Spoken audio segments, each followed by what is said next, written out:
O Homem que Voltou, Richard Lewis. Eu o matei, disse o Dr. Williams. Como? Indaguei.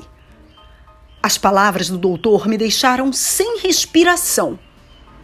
O Dr. Williams era alto, muito moreno, ainda mais por causa do contraste entre seu rosto e o branco avental que vestia.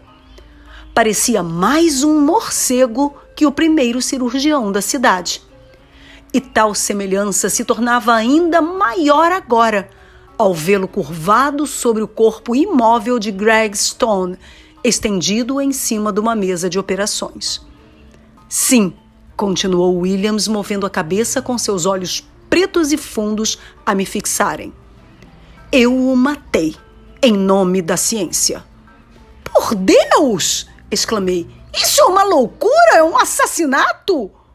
Foi Stone quem o quis, prosseguiu o doutor. Por causa dele, eu o eletrocutei. Eu estava como quem tem visões. Um momento antes, Williams me havia chamado por telefone pedindo-me que fosse a toda pressa ao seu laboratório. E ao chegar lá, encontrei o jovem Greg Stone morto. E agora Williams me dizia que ele é quem o havia matado e que o crime fora ideia de Stone. O doutor devia notar o espanto que se refletia em meu rosto. O animador, disse, indicando uma espécie de caixa grande de cristal com várias peças de controle nos lados e em cima. A grande experiência está a ponto de começar, exclamou Williams. Senti meus cabelos ficarem em pé ao compreender, por fim, toda a verdade. Já tinha visto várias vezes aquela caixa de cristal. Greg Stone, o estudante de medicina que ali, diante de mim, estava morto, inventara e construíra aquela caixa até o último detalhe. Era o animador. Em numerosas ocasiões, o Dr. Williams e eu tínhamos ajudado Stone em suas experiências. Tínhamos também, algumas vezes, eletrocutado ratos brancos, cobaias, gatos e até cachorros, e logo notamos como lentamente voltavam à vida dentro das paredes de cristal do animador. Não era difícil perceber as possibilidades do aparelho. Podia salvar a humanidade da morte.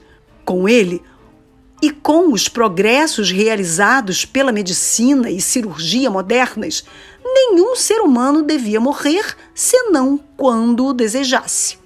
Por exemplo, se um homem morria de uma moléstia do coração, era relativamente fácil proporcionar-lhe um coração novo enquanto estava morto, colocá-lo logo no animador e devolver-lhe a vida em melhores condições que antes de sua morte.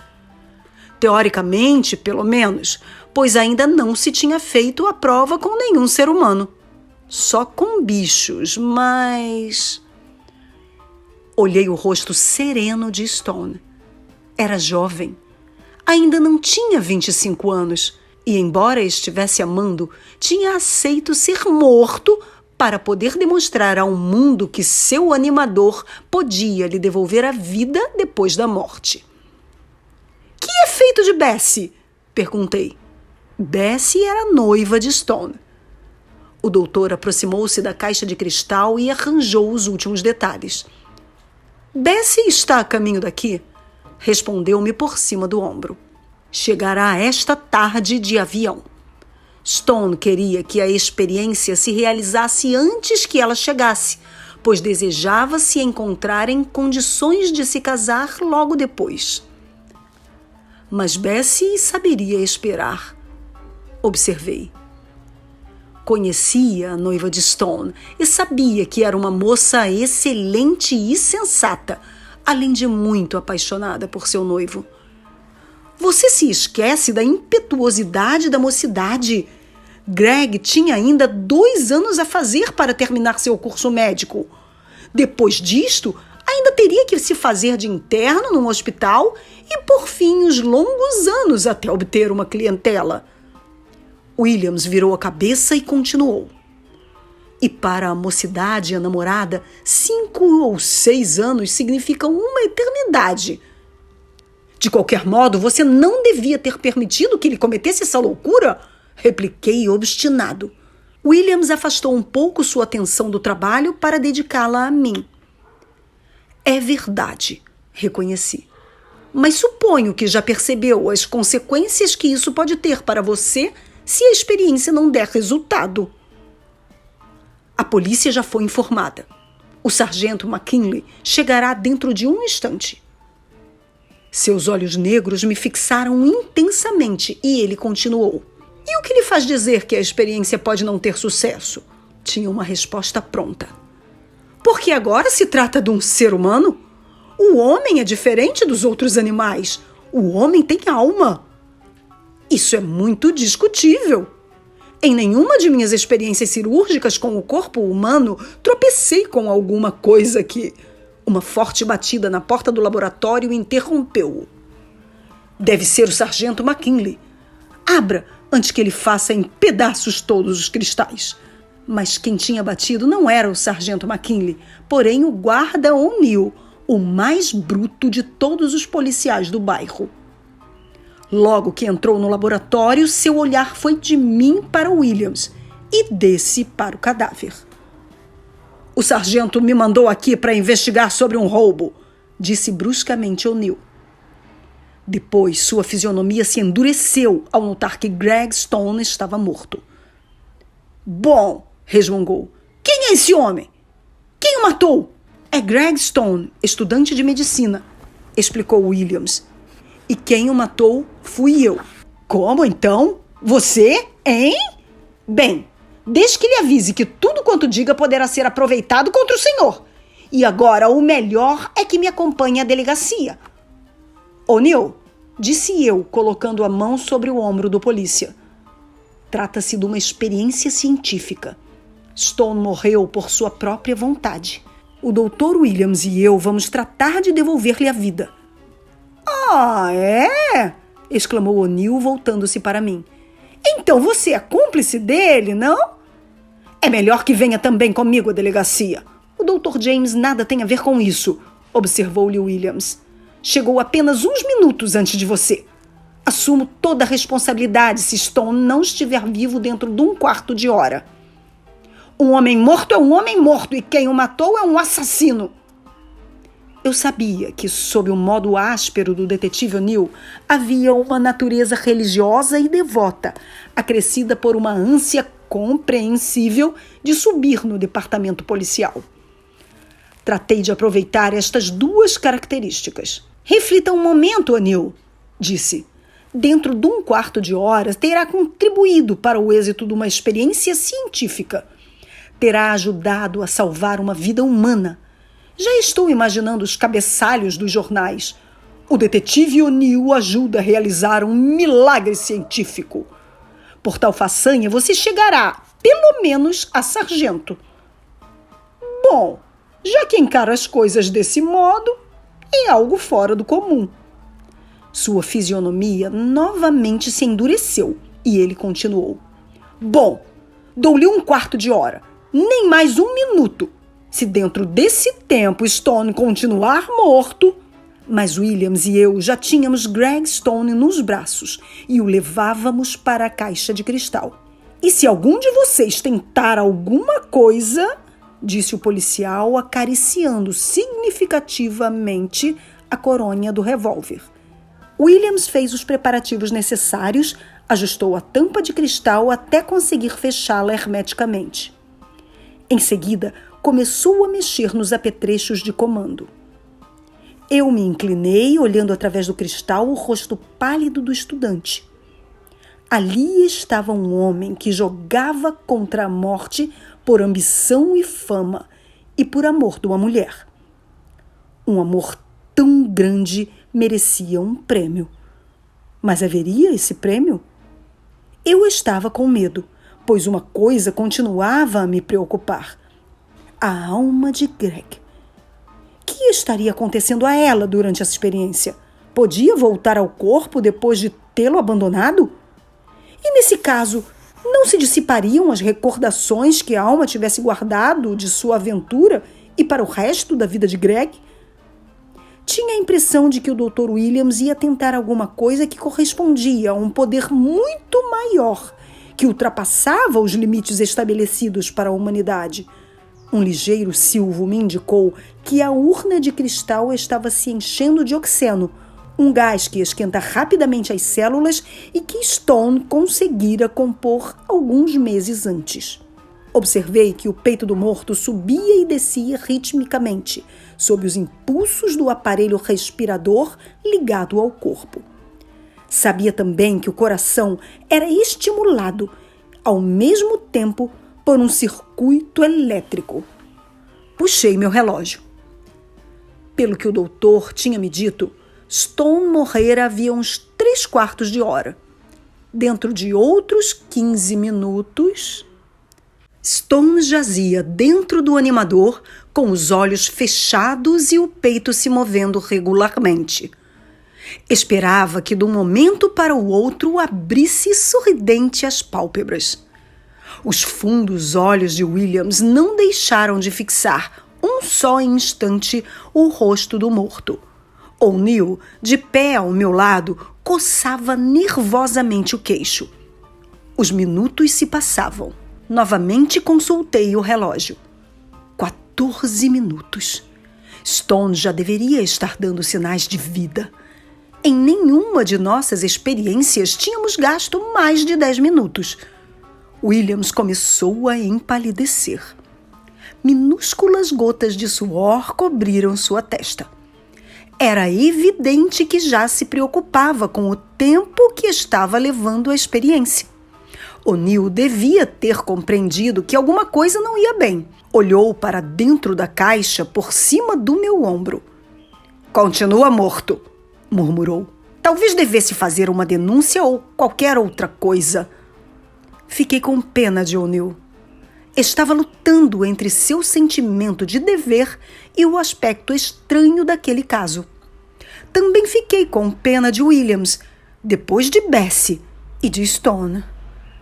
Dentro de alguns minutos, o oxeno começaria a queimar os tecidos pulmonares. Isso já nos acontecera várias vezes em outras experiências. Seria o que novamente aconteceria agora? Williams me dirigiu um rápido olhar. Tinha os lábios finos completamente brancos. A tensão nervosa já lhe era insuportável. 17 minutos, anunciei. Concordou com a cabeça e reduziu a marcha do respirador a fim de proteger os pulmões de Stone. O'Neill reclinou-se de um lado para o outro, pigarreou e deu toda classe de demonstração para indicar que já não tinha mais confiança no animador. Eu havia fixado meu olhar no morto. E não sei por que, assaltou-me uma ideia estranha. Tinha a impressão de que Stone não voltaria. Não queria voltar. Quanto mais o olhava, mais me convencia de que tinha razão. Stone lutava contra nós. Os tecidos pulmonares não podem resistir muito tempo, adverti. A esperança fugia do Dr. Williams. Reduziu ainda mais a marcha do respirador, continuando com seu olhar atento às mudanças que se verificavam no rosto do morto. Estava desconcertado. Eram numerosíssimas as vezes em que conseguira devolver a vida a animais, mas agora, com sua primeira tentativa com o homem, falhava. Percebi também que Williams não pensava em si, pensava em Greg Stone e em Bessie. Pela 9ª vez, O'Neill pigarreou violentamente. "Quando um homem está morto, nada se pode fazer", disse a Williams. "Venha comigo. Está me parecendo que você mesmo precisa de um médico." Williams olhou-o um instante. "Não percebe que a vida de um homem está em jogo? Tenho que fazê-lo voltar." "Um homem morto é um homem morto", repetiu O'Neill, apoiando sua pesada mão sobre o ombro de Williams. "Lamento muito, doutor, mas terá que me acompanhar à delegacia." Vi que a mão de Williams se dirigia para o reóstato, que servia para graduar a pulsação, e o acelerava num grau mais. E o coração de Stone começou a pulsar com terrível força. Vamos, insistiu O'Neill. Um momento! Acabo de notar uma leve contração no olho esquerdo de Greg. Olhe! Williams percebeu também a pulsação cardíaca. Reduziu o pulsador e suas mãos acariciaram os controles, como se manipulasse essa coisa tão delicada e fugitiva que se chama vida. Porque o milagre estava se realizando. Stone regressava do outro mundo. Nós três estávamos suspensos, sem nos atrever sequer a respirar. A vida aparecia diante de nós. Os músculos das bordas dos lábios de Stone tremiam. Piscava e até por um instante abriu os olhos, fechando-os fortemente a seguir. Santo Deus! Murmurou O'Neill. Eu me concentrava todo em Stone, em cujo rosto acontecia qualquer coisa que me dava calafrios, um atrás do outro. Tinha os lábios tão apertados que se haviam tornado 2 traços finos.